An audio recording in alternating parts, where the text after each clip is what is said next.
Hello friends, क्वार्कस framework सीखने की series में आज हमारा 40th लेक्चर है। और ये मेरे पेन को क्या हो गया आज सुबह सुबह ही। ठीक है, ये सही चल रहा है। ठीक है, तो आज हम सीखेंगे कि हम अपनी एंटिटी के ऊपर वैलिडेशन किस तरीके से लगा सकते हैं। ये एंटिटी क्लासेज होती है और इसके ऊपर हमको वैलिडेशन लगाना बहुत ज़्यादा इंपॉर्टेंट होता है। अब ये इंपॉर्टेंट क्यों होता है कि मान लीजिए जब आप एक स्टूडेंट को क्रिएट कर रहे हो, ठीक है, तो यहाँ पे अपने पास है आईडी, नेम, क्लास और यहाँ पे फ़ोन नंबर। मान लीजिए कि किसी इंसान ने स्टूडेंट को क्रिएट करते वक्त अपन ने नेम पास ही नहीं किया, तो हम तो क्या करते हैं कि अपनी एंटिटी के अंदर ये सारे फील्ड बनाते हैं और जो अपने पास डेटा आता है उसको अपन ने डायरेक्ट क्या किया, परसिस्ट मेथड को कॉल किया और डेटा सेव कर दिया। तो इस केस में आप क्या देखोगे कि हमारे पास करप्टेड डेटा आ गया। हमें नेम चाहिए था, वो नेम आया ही नहीं। पहली बात तो ये होगी। दूसरी बात कि हमारे पास जो नेम है उसकी मैक्सिमम लेंथ 50 होनी चाहिए। अगर 50 से ज्यादा लंबा नाम आता है तो भैया वो चिन्नी स्वामी, मुत्तु स्वामी, वेणुगोपाल, अय्यर वैयर उनको छोटा करके एक कोई छोटा नाम बना दो। ठीक है, हमको इतना लंबा नाम नहीं चाहिए। दूसरा, जो एक क्लास आती है ये हमेशा क्या होनी चाहिए कि 1 से 8 के बीच में होनी चाहिए। अगर आप कोई नई क्लास के लिए कोई फॉर्म भरता है तो वो हम अलाउ नहीं करेंगे। तो इस तरीके से हमारी एंटिटी के ऊपर कई सारे वैलिडेशन होते हैं। दूसरा, हमारे पास एक और कॉलम मान लीजिए आप रोल नंबर। ये हमेशा क्या होना चाहिए, ये यूनिक होना चाहिए। ठीक है, तो इस तरीके के कई सारी वैलिडेशन हमें डेफिनेटली अपनी एंटिटी के ऊपर लगाने चाहिए। तभी वो एक क्या होती है, एक वैलिड एंटिटी बनती है। अदरवाइज क्या होता है कि लोग जब क्रिएट करते हैं, अपडेट करते हैं, तो वो आपकी डेटा को करप्ट कर सकते हैं। तो फ्रेंड्स, अब इसको इंप्लीमेंट कैसे करेंगे। तो हम जानते हैं कि ये एंटिटी आती कहाँ से है, ये हमारे हाइबरनेट की एंटिटी है। ठीक है, तो हम हाइबरनेट को ही बोलेंगे कि भैया देख, तुमने एंटिटी तो दे दी, अब हमको इसको वैलिडेशन करने के लिए भी तो कुछ दे। तो हाइबरनेट बोलेगा कि ठीक है यार, टेंशन क्यों लेता है, लो हाइबरनेट ने हमको एक एक्सटेंशन दे दिया। ठीक है, हाइबरनेट वैलिडेटर नाम का। हाइबरनेट बोलता है कि तुम इस एक्सटेंशन को अपने प्रोजेक्ट के अंदर ऐड करो और उसके बाद मैं तुम्हें कुछ एनोटेशन दूंगा, तुम उस एनोटेशन को काम में लो और बढ़िया अपनी एंटिटी के ऊपर वैलिडेशन लगा लो। अब अगर मान लो कि हम चाहें कि जो एज होनी चाहिए वो 24 से लेके 30 के बीच में भी होनी चाहिए, एज है वो न्यूमेरिक होनी चाहिए है, या इस तरीके कई सारी वैलिडेशन है, वो हम अपने प्रोजेक्ट के अंदर लगाएंगे। तो फ्रेंड्स, चलिए फटाफट हम चलते हैं अपने प्रोजेक्ट पे और देखते हैं कि किस तरीके से हम हाइबरनेट बाबू के द्वारा दिया गया वैलिडेशन वाला एक्सटेंशन यूज में करते हैं और अपनी एंटिटी को वैलिडेशन लाइक बनाते हैं। तो चलिए बिना देरी के हम चलते हैं अपनी आईडी पे और आज का प्रैक्टिकल स्टार्ट करते हैं। और फ्रेंड्स, अगर आपके मन में कुछ और टॉपिक आता है जिसके ऊपर हमको वीडियो बनाना चाहिए तो डेफिनेटली आप कमेंट बॉक्स में लिखिए, मैं जरूर आपकी उस टॉपिक के ऊपर वीडियो बनाऊंगा।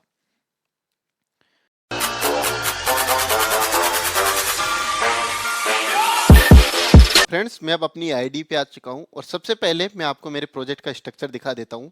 तो ये मैंने एक सिंपल सा प्रोजेक्ट बना रखा है जिसमें हमारे पास क्या है, अगर मैं जावा के अंदर एंटिटी के अंदर दिखाऊं तो मेरे पास एक सिंपल सी एंटिटी है जिसके अंदर मेरे पास 1 2 3 4 5 फील्ड है। ठीक है, आईडी, नेम, जेंडर, आधार नंबर और एज। उसके बाद में अगर मैं रेपोजिटरी पे जाऊं तो मैं, और यहाँ पे आप देख सकते हो मैंने एक सिटीजन रेपोजिटरी बना रखी है जिसने इंप्लीमेंट किया पेनास रेपोजिटरी को। ये सारी चीज़ें हमने ऑलरेडी पढ़ रखी है तो इसमें कुछ स्पेशल नहीं है। अब आप देखिए, मैंने एक रिसोर्स क्लास बना रखी है जिसके अंदर मैंने एक एपीआई बना रखी है जो पोस्ट टाइप की है, जिसका पाथ है सेव। और ये करेगी क्या, एक सिटीजन का ऑब्जेक्ट लेगी और उसको डेटाबेस में सेव कर देगी। अगर वो ऑब्जेक्ट डेटाबेस में सेव हो गया तो ये हमको आउटपुट में स्टेटस 200 और सिटीजन का ऑब्जेक्ट रिटर्न कर देगी, अदरवाइज ये हमें बेड रिक्वेस्ट रिटर्न कर देगी। यहाँ तक हमने अभी तक कुछ नया नहीं किया है। अब अगर मैं एप्लीकेशन डॉट प्रॉपर्टीज फाइल पे जाऊँ तो, और यहाँ पे मैंने एक एक्सटर्नल पोस्टग्रेस डेटाबेस को काम में लिया है तो उसकी कॉन्फ़िगरेशन कर रखी है। अब आप यहाँ पे pom.xml फाइल में आओगे तो आप देखोगे, मैं क्योंकि पोस्टग्रेस डेटाबेस को काम में ले रहा हूँ तो यहाँ पे मैंने पोस्टग्रेस की डिपेंडेंसी लगा रखी है, ये मैंने हाइबरनेट की ORM की डिपेंडेंसी लगा रखी है। लेकिन आप इस डिपेंडेंसी को ध्यान से देखिए, ये मैंने एक नई डिपेंडेंसी लगाई है। कौन सी, क्वार्कस हाइबरनेट वैलिडेटर। तो सबसे पहले आपको ये डिपेंडेंसी लगा लेनी है अगर आप अपनी एंटिटी के ऊपर वैलिडेशन लगाना चाहते हो। समझ में आ गई आपको बात, कौन सी, ये वाली जो मैं हाईलाइट कर रखा हूं। अब हम चलते हैं अपने रिसोर्स के अंदर और एक बार इस लेवल पे अपने प्रोजेक्ट को रन करके देखते हैं कि अगर हम अपनी एंटिटी के ऊपर किसी भी तरह का वैलिडेशन नहीं लगाते हैं, जैसा कि अभी हमने नहीं लगा रखा है, तो क्या होता है, और जब हम वैलिडेशन लगा देंगे तो उसके बाद में क्या होगा। ठीक है, तो आप देखोगे मैंने यहाँ पे database generation drop and create कर रखा है। अगर मैं आपको मेरे डेटाबेस का स्ट्रक्चर दिखाऊं तो मेरे पास अभी कोई भी टेबल्स नहीं है। तो चलिए फटाफट हम पहले अपने प्रोजेक्ट को रन करते हैं और देखते हैं कि हमारे टेबल्स वगैरह क्रिएट होती है और उसके बाद में हम एक सिटीजन को सेव करते हैं। तो मैं यहाँ पे अपने प्रोजेक्ट को रन करता हूँ और थोड़ा सा वेट करते हैं हम। तो फ्रेंड्स आप देख सकते हो कि हमारा प्रोजेक्ट रन हो चुका है और इसने हमारी टेबल भी क्रिएट कर दी है।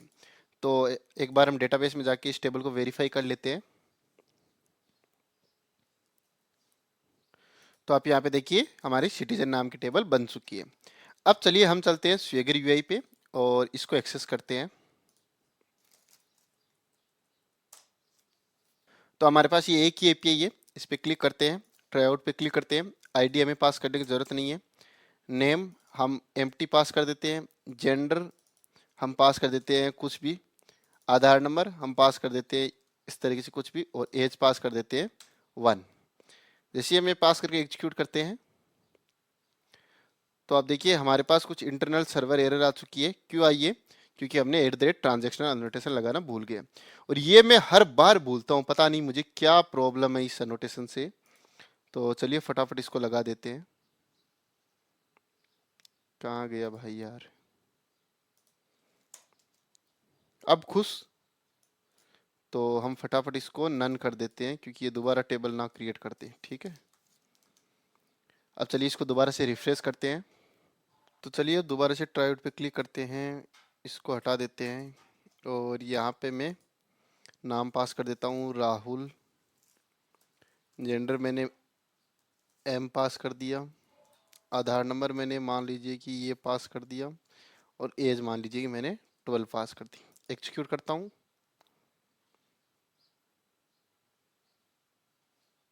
डेटाबेस में चीज़ें सेव हो चुकी है। चलिए वेरीफाई भी कर लेते हैं क्विकली।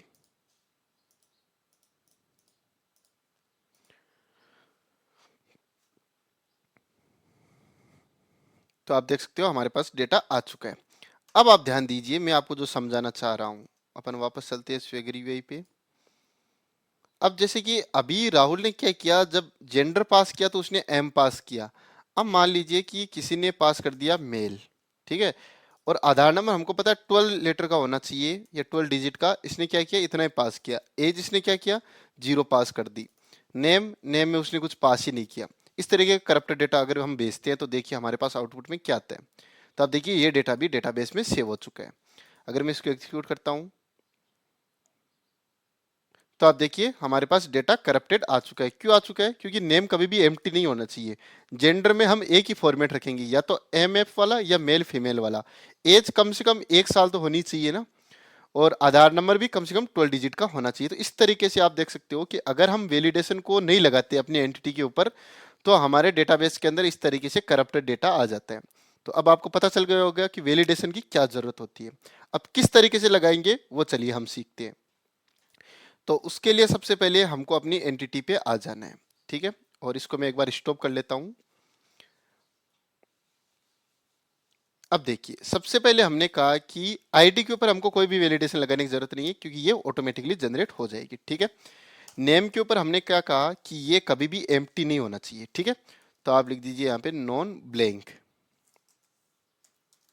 यानी कि नेम कभी भी खाली नहीं होना चाहिए। ये क्या आ गया यार, नॉट ब्लैंक। ठीक है, अगर ये नेम ब्लैंक आता है तब हम क्या करेंगे, एक मैसेज दिखाएंगे, क्या, name can not be blank.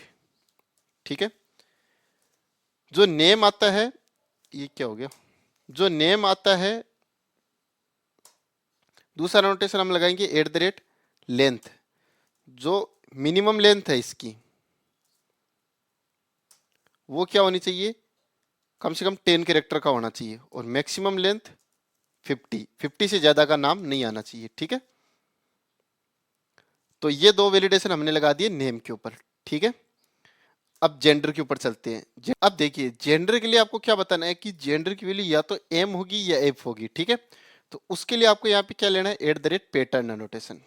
जब आपको कोई एक पैटर्न बताना होता है, पैटर्न के अंदर आप क्या बताओगे, रेगक्स, और यहाँ पे आप क्या बता दोगे, डबल कोट्स के अंदर आप लिखिए, ये क्या हो गया, एम और एफ। इसका मतलब क्या हुआ कि जेंडर की वैल्यू एम और एफ दो ही हो सकती है। ठीक है, थर्ड, आधार नंबर पे हमको क्या बताना है कि इसकी लेंथ है वो 12 कैरेक्टर ही होनी चाहिए। तो आप यहाँ पे लिख दीजिए मिनिमम भी 12 और मैक्सिमम भी 12। ठीक है, एज एज की वैल्यू क्या होनी चाहिए?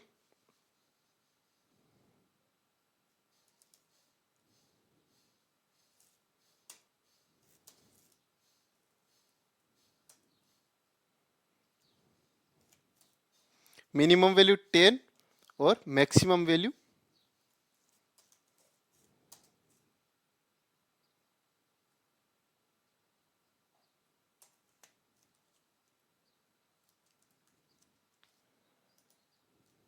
और यहाँ पे अपन लिख देते हैं 24। इसका मतलब क्या हुआ, हमने बता दिया कि एज की वैल्यू है वो मिनिमम इतनी होनी चाहिए और मैक्सिमम इतनी होनी चाहिए। अब क्या होगा कि यहाँ पे आपको एक मैसेज भी देना पड़ेगा कि अगर लेंथ इस क्राइटेरिया को मैच नहीं करती है तो आपको मैसेज क्या दिखाना है। तो आप यहाँ पे मैसेज में बता दीजिए कि name should be between 10 character to 50 character max. आप कुछ भी यहाँ पे मैसेज दिखा सकते हो अकॉर्डिंग टू योर नीड। और यहाँ पे आप मैसेज दिखा दीजिए value can be either M और एफ, ठीक है। और यहाँ पे आप लिख दीजिए message Aadhaar number must be 12 character. और ये हो गया हमारे पास। यहाँ पे आप लिख दीजिए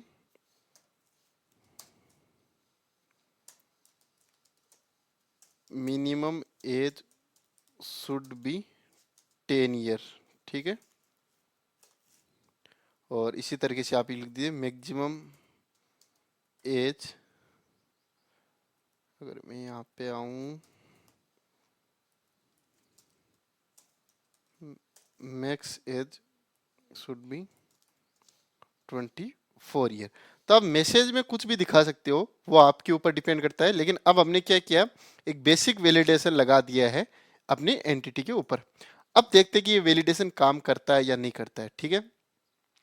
तो उसके लिए मैं चलता हूँ अपने रिसोर्स पे, और एक बार हम इस लेवल पे अपने प्रोजेक्ट को रन करते हैं। अभी हम और कोई भी चेंजेस नहीं करते हैं, और एक बार इस लेवल पे अपने प्रोजेक्ट को रन करके देखते हैं कि हमें आउटपुट में क्या मिलता है, ठीक है। तो मैं यहाँ पे रन करता हूँ अपने प्रोजेक्ट को, और थोड़ा सा वेट करते हैं। तो फ्रेंड्स आप देख सकते हो कि हमारा प्रोजेक्ट रन हो चुका है। तो चलिए फटाफट हम चलते हैं अपने ब्राउज़र पे, और एक बार इसको रिफ्रेश कर लेते हैं। अब आप देखिए, अगर मैं यहाँ पे इनवैलिड डेटा पास करता हूँ, ठीक है, जैसे कि यहाँ पे मैंने कुछ भी पास कर दिया, यहाँ पे मैंने पास कर दिया मेल, और एज पास कर दी मैंने 1, और आधार नंबर मैंने ये पास कर दिया। अब अगर मैं एग्जीक्यूट करता हूँ तो आप देखिए हमें इंटरनल सर्वर एरर आ चुकी है, ठीक है। अब ये एरर क्या कह रही है, एक बार हम चलते हैं अपनी आईडी पे और यहाँ पे देखते हैं। तो आप यहाँ पे देखिए हमें कुछ ये वैलिडेशन की एरर दे रहा है, ठीक है। लिस्ट ऑफ कंस्ट्रेंट्स वायलेशन, इस तरीके की कुछ, यानी कि अब हमारा डेटा डेटाबेस में सेव नहीं हो रहा है। मैं आपको एक बार वेरीफाई भी करके दिखा देता हूँ।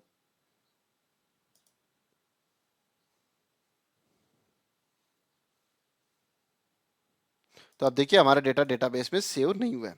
लेकिन एंड यूजर को अगर ये इस तरीके का दिखेगा तो वो तो घबरा जाएगा कि पता नहीं क्या हो रहा है। तो हमें क्या होगा, प्रॉपर मैसेज दिखाने पड़ेंगे अगर वैलिडेशन फेल होता है तो। आप एग्री करते हो? ठीक है। तो उसके लिए आपको क्या करना है, यहाँ पे देखिए, जब आप सिटीजन को सेव कर रहे हो तो उससे पहले आपको चेक करना है कि क्या हमारा जो ये सिटीजन का ऑब्जेक्ट है ये सारे के सारे वैलिडेशन को पास किया है या नहीं किया। अगर पास कर दिया है तभी इसको सेव करो, अदरवाइज क्या करो, यूजर को कुछ मैसेज दिखाओ कि भैया तुम्हारा वैलिडेशन फेल हो चुका है तो तुम ये काम सही कर दो। तो आप कहोगे सर ये कैसे करेंगे, तो इसके लिए आपको क्या करना है, सबसे पहले आपको यहाँ पे इंजेक्ट करना है एक ऑब्जेक्ट है। अब लिखिए इंजेक्ट वैलिडेटर, DVALDATOR। और वैलिडेटर हमको कहाँ से मिलेगा, वो आप ध्यान से देखिए, ये जावाक्स डॉट वैलिडेशन से, ठीक है।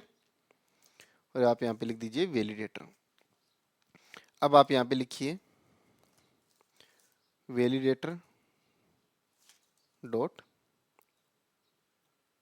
वैलिडेट, और इसके अंदर आप पास कर दीजिए अपना सिटीजन का ऑब्जेक्ट। तो अब ये रिटर्न क्या करेगा ये देखिए, तो ये हमको रिटर्न क्या करेगा, सेट ऑफ कंस्ट्रेंट वैलिडेशन और ये सिटीजन। ठीक है, आपको इस सब में नहीं जाना है, अब आपको अपना ये वैलिडेट वाला ऑब्जेक्ट ले लेना है और इसके ऊपर आपको चेक करना है इज एम्प्टी। अगर ये एम्प्टी होता है तो इसका मतलब क्या हुआ कि हमारे ऑब्जेक्ट के अंदर कोई भी एरर नहीं है। तो उस केस में हमको क्या करना है, अगर ये एम्प्टी है तब आप क्या करो, इसको सक्सेसफुली डेटाबेस में सेव कर दो। ठीक है, अब अगर ये एम्प्टी नहीं है इसका मतलब क्या हुआ, कुछ ना कुछ एरर आ चुकी है। तो उस केस में हमको क्या करना है, वो सारी एरर इकट्ठा करनी है और एंड यूजर को दिखानी है। तो उसके लिए आपको क्या करना है, आपको लिखना है validate dot stream dot map. ये हम कुछ नहीं कर रहे हैं, ये हमको जो वैलिडेट ऑब्जेक्ट मिला है सेट टाइप का है, तो उसमें से हमको सिर्फ और सिर्फ मैसेज निकालने हैं। अभी मैं आपको दिखाता हूँ, यहाँ पे आप लिख दीजिए वी, यहाँ पे लिखिए कंस्ट्रेंट वायलेशन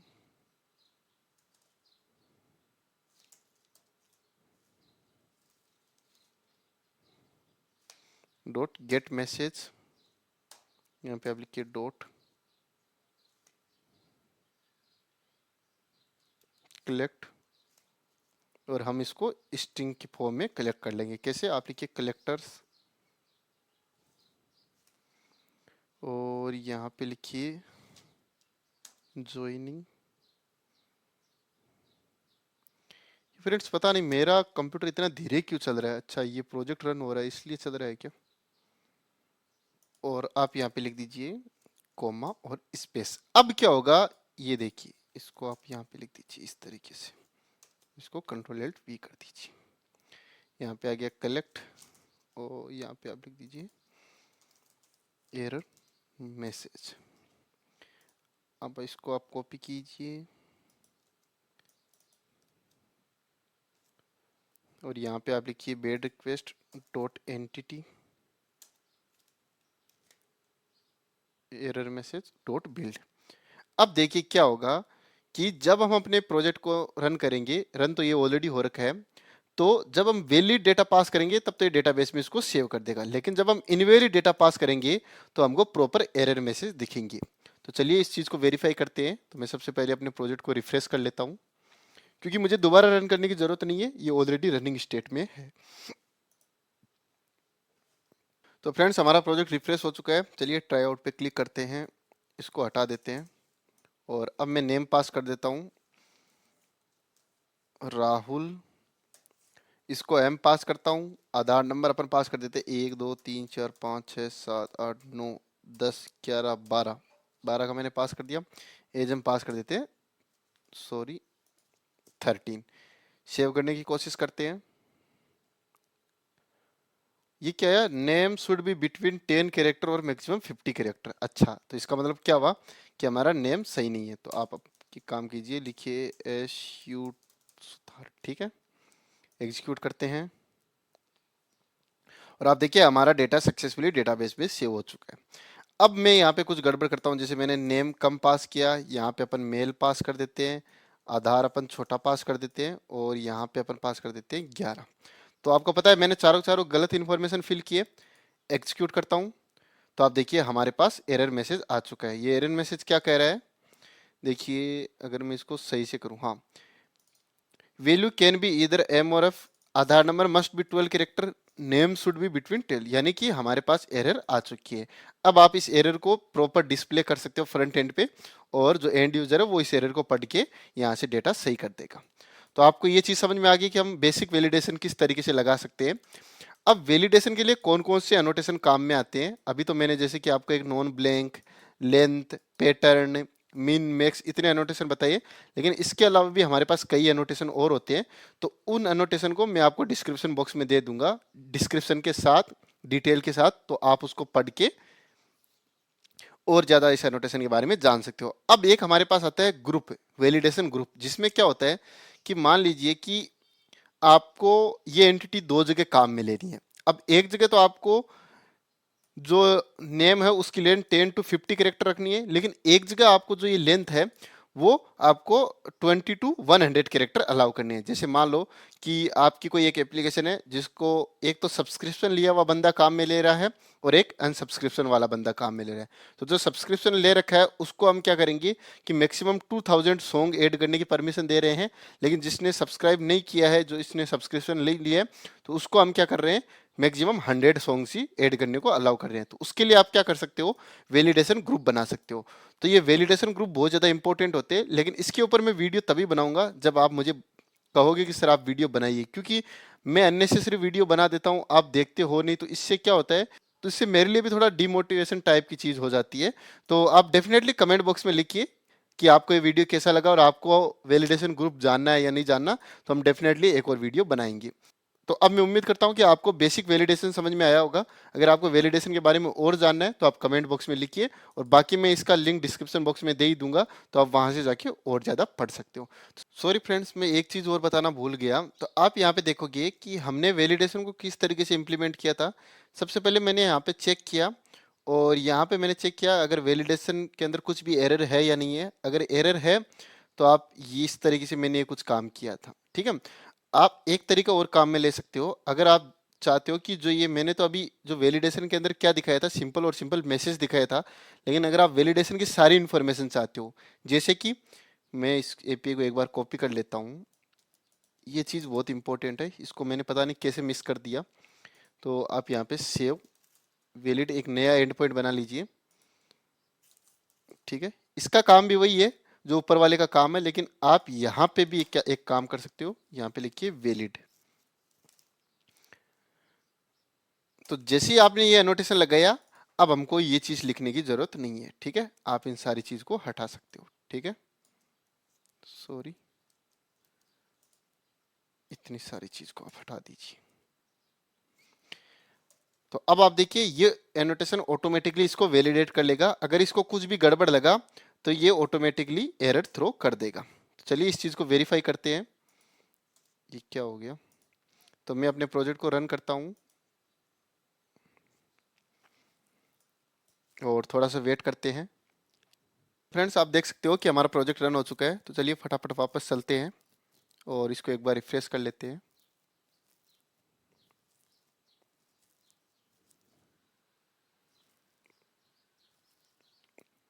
तो अब की बार हम टेस्ट करते हैं ये वाला सेव वैलिड वाला। ट्राई आउट पे क्लिक करते हैं और आप यहाँ पे ये पास कर दीजिए। यहाँ पे भी कुछ गड़बड़ सड़बड़ पास कर दीजिए। यहाँ पे जैसे ही हम एग्जीक्यूट करते हैं, तो अब आप देखिए हमें जेसन की फॉर्म में एक्सेप्शन मिली है। देखिए क्या क्या मिला है। आधार नंबर मस्ट बी 12 कैरेक्टर, ठीक है। वैल्यू कैन बी इधर एम ऑफ रैप, ठीक है। नेम शुड बी, तो इस तरीके से आप देखिए हमें ये एरर मिल चुकी है, ठीक है। तो अब आपको समझ में आ गया होगा कि ये एरर कब काम आती है, जब आप अपने फ्रंट एंड पे प्रॉपर्ली किसी चीज को दिखाना चाहते हो। हमने क्या किया, स्ट्रीम एपीआई लगा के इस मैसेज को कलेक्ट किया था, ठीक है। तो आप एक तरीका ये भी काम में ले सकते हो। तो चलिए अब हमारा वीडियो कंप्लीट हुआ है। तो आपके पास दोनों तरीके हैं। एक तो आप @वैलिड एनोटेशन काम में ले सकते हो, और दूसरा आप इस तरीके से भी चेक कर सकते हो कि हमारा जो सिटीजन का ऑब्जेक्ट है वो वैलिड है या नहीं है। तो फ्रेंड्स, अब मैं इस वीडियो को कंप्लीट मानता हूं। अभी भी ये कंप्लीट नहीं है, एक चीज बाकी है वैलिडेशन ग्रुप का। उस पर मैं वीडियो तभी बनाऊंगा जब आपको लगे कि हमको वीडियो चाहिए। तो चलिए अब इस वीडियो को यहीं पे खत्म करते हैं। आप इस वीडियो को लाइक कीजिए, इस चैनल को सब्सक्राइब कीजिए, और कमेंट बॉक्स में जरूर कुछ ना कुछ लिखिए। तो चलिए बाय बाय, टेक केयर।